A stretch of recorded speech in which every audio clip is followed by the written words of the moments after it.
আমি এখানে যেহেতু মুর্শিদাবাদ কেন্দ্রে প্রার্থী হয়েছিলাম, আগের দিনও বলেছি, তারা বিশাল অংশের মানুষ সমর্থন করেছেন। জয়ী না হলেও মন প্রাণ দিয়ে অনেকে বিশাল অংশের মানুষ কাজ করেছেন।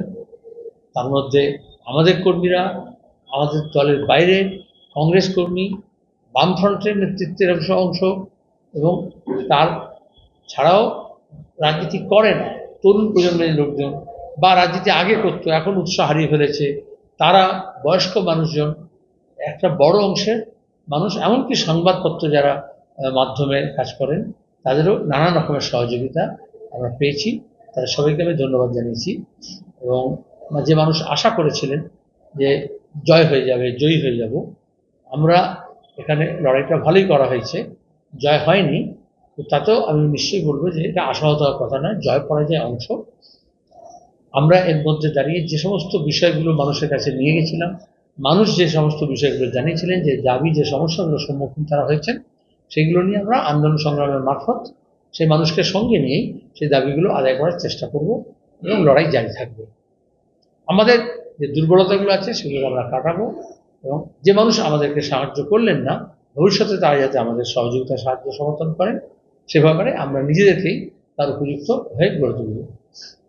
এছাড়াও যেভাবে জিনিসপত্রের দাম বাড়ছে, অসহ্য যেমন গরম বেড়েছে, বাজারের তাপ অনেক বেড়েছে দামের, মানুষের জীবন ধারণ খুব বিপদ হয়ে গেছে, কৃষক তার ফসলের দাম পায় না, বেশি দামে আমাদের জিনিস কিনতে হচ্ছে, তার বিরুদ্ধে আমাদের প্রচার চলবে। নিট দিয়ে আমরা দেখলাম যেভাবে করাপশন হলো, যারা ছেলেমেয়েরা এত কঠোর পরিশ্রম করে মেডিকেলে জয়েন্ট এন্ট্রান্স গোটা দেশের জন্য করা হলো, তখন আমি পার্লামেন্টে যারা মেম্বার ছিলাম তখন বলেছিলাম এই আশঙ্কা থাকছে। তখন সরকার থেকে বলেছিল না, সব পূর্ণাঙ্গ ব্যবস্থা হবে। দেখা গেল যে সেখানেও দুর্নীতি বাসা বেঁধেছে, এবং আজকে সুপ্রিম কোর্ট যে রায় দিয়েছেন, যাদের অজান্তে, মানে কাউকে না জানিয়ে চুপিসারে, এখন বলছে গ্রেস মার্কস, কিন্তু যাদের মার্কস বাড়িয়ে দেওয়া হয়েছিল তাদেরকে আবার পরীক্ষায় বসতে হবে।